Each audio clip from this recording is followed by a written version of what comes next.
नमस्कार। राजस्थान की तमाम फटाफट खबरों में आपका स्वागत है। राजस्थान की खबरों के लिए आपसे निवेदन कि यदि आपने हमारे चैनल को सब्सक्राइब नहीं किया है तो कृपया करके आपके अपने चैनल को सब्सक्राइब कर लें, क्योंकि आप सब्सक्राइब करते हैं तो हमें हिम्मत होती है सच्ची सही खबरें आप तक पहुंचाने में। तो बात करते हैं आज खबर की ओर। मैं नरेंद्र दामोदर दास मोदी ईश्वर की शपथ लेता हूं। इन्हीं शब्दों के साथ नरेंद्र मोदी लगातार तीसरी बार प्रधानमंत्री बन गए हैं। राष्ट्रपति भवन में हुए शपथ ग्रहण समारोह में 72 सांसदों ने शपथ ली। इससे पहले मोदी सरकार में कभी भी इतने मंत्रियों ने एक साथ शपथ नहीं ली है। 2019 में पीएम के अलावा 57 ने शपथ ली थी। बाद में संख्या बढ़कर 75 हो गई थी। नए मंत्रिमंडल में पीएम के अलावा 30 कैबिनेट मंत्री, 5 स्वतंत्र प्रभार व 36 राज्य मंत्री है। 240 सीटों वाली भाजपा से पीएम सहित 61, 16 सीटों वाली टीडीपी से 2 और 12 सीटों वाली जदयू से 2 सांसदों ने मंत्री पद की शपथ ग्रहण की है। भाजपा राजस्थान में लगातार 2014 और 2019 में 25 सीटें जीतने के बाद 2024 लोकसभा चुनाव में भले ही 14 सीटों पर सिमट गई, लेकिन इसके बावजूद केंद्र के मोदी मंत्रिमंडल में राजस्थान के 4 सांसदों को जगह दी गई है।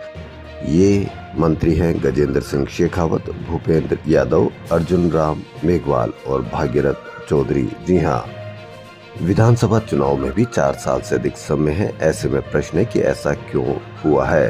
दरअसल जातीय समीकरण, क्षेत्रीय संतुलन और पुरानी टीम को बनाए रखने के लिए ऐसा किया गया है। पुरानी टीम के पीछे अब तक चल रहे काम की रफ्तार को बनाए रखने की योजना है। आतंकियों ने रविवार शाम पीएम मोदी की शपथ ग्रहण से 1 घंटा पहले 6:15 बजे श्रद्धालुओं से भरी बस के ड्राइवर पर वैष्णो देवी जा रही एक बस पर गोलियां बरसा दी, जिससे बस खाई में गिर गई। फिर घायल यात्रियों पर भी गोलीबारी की। बस वैष्णो देवी जा रही थी, जिसमें ज्यादातर श्रद्धालु यूपी के थे। रियासी के एसएसपी मोहिता शर्मा ने 9 लोगों के मारे जाने की पुष्टि की है। उन्होंने कहा कि 33 लोग घायल हैं। जम्मू से शिवखेड़ी मंदिर से कटरा जा रही बस के ड्राइवर टायर पर आतंकियों ने गोलियां बरसाई, श्रद्धालु निशाना बने। मोदी मंत्रिमंडल में राजस्थान के 4 मंत्रियों को जगह मिलने के बाद अब राजस्थान में संगठन के स्तर पर बड़े बदलाव की तैयारियां शुरू हो गई है। लोकसभा चुनाव में राज्य में संगठन की कमजोर रणनीति, गुटबाजी और गलत टिकट के बंटवारे के कारण भाजपा यहां 14 सीटों पर ही सिमट गई, जबकि 2014-2019 में सभी 25 की 25 सीटें भाजपा ने जीती थी। केंद्रीय स्तर पर अब यह फैसला लगभग लिया जा चुका है कि प्रदेश इकाई बदलेंगे और संगठन के अंदर भी बड़े बदलाव किए जाएंगे। प्रदेश अध्यक्ष की दौड़ में राज्यसभा सांसद राजेंद्र गहलोत सबसे आगे चल रहे हैं। पूर्व नेता प्रतिपक्ष राजेंद्र राठौड़ का नाम भी अध्यक्ष पद के लिए आगे किया गया है। भारत ने रविवार को एक रोमांचक मैच में पाकिस्तान को 6 रन से मात देकर टी20 विश्व कप में अपनी दूसरी जीत दर्ज की है। न्यूयॉर्क के नासाउ में मुश्किल पिच पर टॉस हारने के बाद पहले बल्लेबाजी करते हुए भारतीय टीम 119 रन पर ही ऑल आउट हो गई। पाक टीम निर्धारित 20 ओवरों में 7 विकेट खोकर 113 रन ही बना सकी। भारत की ओर से जसप्रीत बुमराह और हार्दिक पांड्या ने शानदार गेंदबाजी की। निर्णायक अंतिम ओवर अर्शदीप सिंह ने फेंका। भारत की टी20 विश्व कप के मैचों में पाकिस्तान पर यह 7वीं जीत है। अब तक भारत एक ही बार पाकिस्तान से हारा है। Jasprit player of the match रहे। भारत की ओर से ऋषभ पंत ने 42 ने सर्वाधिक स्कोर बनाया। पाकिस्तानी सलामी बल्लेबाज मोहम्मद रिजवान ने सर्वाधिक 31 रन बनाए।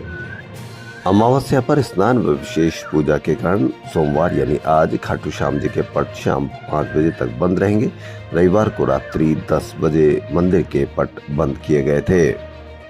एसओजी ने एसआई भर्ती 2021 पेपर लीक मामले में रविवार को जयपुर में भाकरोटा के एक विला से एक महिला के साथ रहते हुए तुलसाराम कालेर को गिरफ्तार किया। तालछा पर चूरू के तुलसाराम ने ही पेपर को कई लोगों को बेचा था।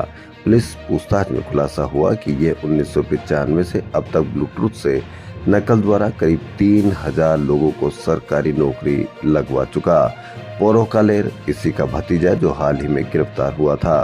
तुलसाराम रीट में नकल के मामले में भी गिरफ्तारी के बाद 16 नवंबर 2023 को जेल से बाहर आया था और फरार था। अब सवाल यह है कि कैसे इतने बड़े अपराधी जो पूरा राजस्थान बदनाम होता है, पूरी भर्ती प्रक्रिया बदनाम होती है। वो कैसे बाहर आते हैं और क्या अब इसकी गारंटी है कि वो अब गिरफ्तार होने के बाद भी लगातार गिरफ्तार रहेंगे? कुछ दिन पहले नीट का रिजल्ट आया था और अब आईआईटी में दाखिले के लिए होने वाले जेईई एडवांस का परिणाम जारी होने के साथ ही 2 नए रिकॉर्ड बन गए। पहली बार जेईई एडवांस्ड के टॉपर ने 98.61% अंक हासिल कर सबसे अधिक स्कोर करने का रिकॉर्ड बनाया। दूसरा एडवांस के शुरू होने के बाद पहली बार टॉप 10 छात्रों का कट ऑफ प्रतिशत 90% से अधिक रहा। आईआईटी मद्रास ने रविवार को एडवांस्ड का परिणाम जारी कर दिया। मूलतः इंदौर के रहने वाले और आईआईटी दिल्ली जोन से परीक्षा देने वाले वेद लाहौटी ने 360 में से 355 अंक स्कोर कर ऑल इंडिया रैंक 1 हासिल की।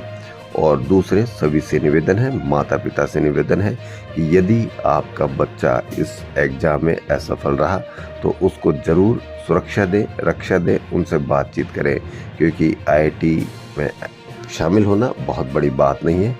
क्योंकि रिजल्ट के बाद में कई बच्चे डिप्रेशन में चल जाते हैं, जिसका परिणाम एक दुखद होता है। तो सभी से निवेदन कि आप अपने बच्चों को संभालें। राजस्थान विश्वविद्यालय के बाद राजस्थान के सरकारी कॉलेजों में सत्र 2024-25 में यूजी में प्रथम सेमेस्टर में ऑनलाइन प्रवेश प्रक्रिया आज से प्रारंभ हो जाएगी। आवेदन की अंतिम तिथि 19 जून है। आवेदन पत्रों के सत्यापन की अंतिम तिथि 22 जून, अंतिम वरीयता व प्रतीक्षा सूची का प्रकाशन 24 जून होगा। पश्चिमी विक्षोभ का असर खत्म होते ही अब दिन रात का पारा चढ़ने लगा। आंधी बारिश का दौर थमने के बाद रविवार को सुबह से ही तेज धूप का असर रहा और गर्मी के तेवर तीखे हो गए। राजधानी में दिन रात का तापमान 1 से 2 डिग्री सेल्सियस तक बढ़ गया। दिन में अधिकतम तापमान 42 और न्यूनतम तापमान 30 डिग्री रिकॉर्ड हुआ। राजस्थान में बीडीएस एमडीएस कर चुके युवाओं के लिए राहत की खबर। राजस्थान स्वास्थ्य विज्ञान विश्वविद्यालय यानी आरयूएचएस की ओर से मेडिकल ऑफिसर डेंटिस्ट के पदों पर की जाने वाली भर्ती के लिए परीक्षा अब 15 जून के बजाय 18 जुलाई को होगी। पद भी 172 से बढ़कर 209 कर दिए गए हैं। निर्धारित योग्यता रखने वाले अभ्यर्थी 12 से 18 जून तक आवेदन कर सकेंगे। वहीं सिविल सर्विसेज प्रतियोगी परीक्षाओं की तैयारी करने वाले बेरोजगार युवाओं के लिए बड़ी खुशखबरी। एक पहल इंडिया की ओर से इन विद्यार्थियों को निःशुल्क कोचिंग कराई जाएगी। इसके लिए आज से आवेदन किए जा सकते हैं। जयपुर के मुरलीपुरा इलाके में 3 दिन पहले पत्नी व 2 बेटियों के साथ निकला व्यापारी परिवार सहित लापता हो गया। इस संबंध में लापता प्रतापनगर निवासी कैलाश चांडक के साले अभिनव ने मुरलीपुरा थाने में रिपोर्ट दर्ज करवाई है। रिपोर्ट में बताया कि 7 जून की शाम को परिवार सहित घर के लिए रवाना हुए। उसके बाद 9 बजे कॉल करके बताया कि वह घर पहुंच गए, लेकिन अगले दिन सुबह उनकी मां ने कॉल करके बताया कि परिवार समेत घर नहीं आया है और मोबाइल भी स्विच ऑफ है। अब देखना यह है कि कितनी जल्दी परिवार मिल पाता है। शहर के होटल ढाबे जिनमें शराब नहीं परोसी जाती वे रात 12 बजे बाद भी खुले रह सकेंगे। साथ ही बार पर बंदिश लागू रहेगी और वे 12 बजे बाद खुले नहीं रह सकते हैं। अतिरिक्त पुलिस आयुक्त कुंवर राष्ट्रदीप ने इस संदर्भ में आदेश जारी किए। मालूम हो कि कुछ दिन पहले शहर के सभी होटल ढाबों को मध्यरात्रि के बाद बंद करने के आदेश जारी किए गए थे। इसके बाद होटल फेडरेशन ऑफ राजस्थान के पदाधिकारी पुलिस विभाग के आला अधिकारियों से मिले और उन्हें वस्तु स्थिति से अवगत करवाया। उसके बाद रात 12 बजे बाद भी खुल सकेंगे होटल ढाबे और जिनमें शराब परोसी जाती है वह बार बंद करने पड़ेंगे। परिवहन अधिकारियों की ओर से अवैध तरीके से बसों पर की जा रही कार्रवाई और बस ऑपरेटर्स की मांगे नहीं मानने पर बस ऑपरेटर्स ने मोर्चा खोल दिया। बस ऑपरेटर्स ने मांगे नहीं मानने पर 20 जून को परिवहन भवन के सामने भूख हड़ताल पर बैठने का निर्णय लिया है। इसमें करीब 51 बस ऑपरेटर से अधिक शामिल होंगे। बस ऑपरेटर्स का आरोप है कि कुछ अधिकारी की ओर से बसों पर अवैध तरीके से कार्रवाई करके परेशान किया जा रहा है। इससे बस मालिक बदनाम हो रहे हैं। बस ऑपरेटर्स लंबे समय से सभी श्रेणी की बसों से स्पेशल परमिट का राइडर हटाने, स्लीपर कोच बसों को टैक्स कम करने, ऑल राजस्थान बसों का टैक्स कम करने और ग्रामीण सेवा की बसों को टैक्स फ्री करने जैसे कई मांगों को लेकर कई बार ज्ञापन दिया जा चुका है। कोलाज ऑफ किलकारी वर्कशॉप के तहत रविवार को शहर के 3 प्रमुख सेंटरों पर 3 नाटकों की प्रस्तुति हुई। रविंद्र मंच पर कॉमेडी प्ले भूतों की धमाचौकड़ी, संस्कार स्कूल में मेहनत का इत्र और सेंट्रल एकेडमी सेंटर की ओर से अक्ल का जादू नाटक का मंचन किया गया। अक्ल का जादू नाटक में कलाकारों ने यह संदेश दिया है कि छोटा दिखने वाले व्यक्ति को कभी भी अक्ल से छोटा समझकर परेशान नहीं करना चाहिए।